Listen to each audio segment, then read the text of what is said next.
বলিউডের সবচেয়ে hot gossip এখন রশ্মিকা মান্দানা আর বিজয় দেবরাকুন্ডকে ঘিরে।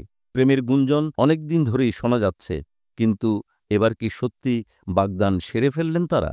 সম্প্রতি মুম্বাই বিমানবন্দরে পাপ্পারাজ্জিদের ক্যামেরায় ধরা পড়লেন রশ্মিকা। দুবাইয়ে এক ফিল্ম অ্যাওয়ার্ড অনুষ্ঠানে যোগ দিতে যাচ্ছিলেন তিনি, কিন্তু ফোকাস গিয়ে আটকাল তার হাতের আঙুলে।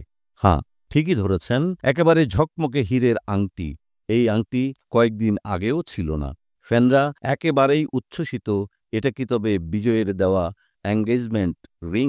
একজন লিখেছেন, রশ্মিকার হাতে আংটি, এবার বিজয়ের আঙুলও দেখান। আরেকজন বলছেন, এতদিন প্রেম লুকালেন, এবার কি বিয়ে করে ফেললেন চুপি চুপি? কারো তো সরাসরি প্রশ্ন, এত কিছু হলো, এবার বিয়ে কবে? মজার ব্যাপার হলো, কয়েক মাস আগে দুজনেই আলাদা আলাদা ছবি পোস্ট করেছিলেন একই সমুদ্র সৈকতের।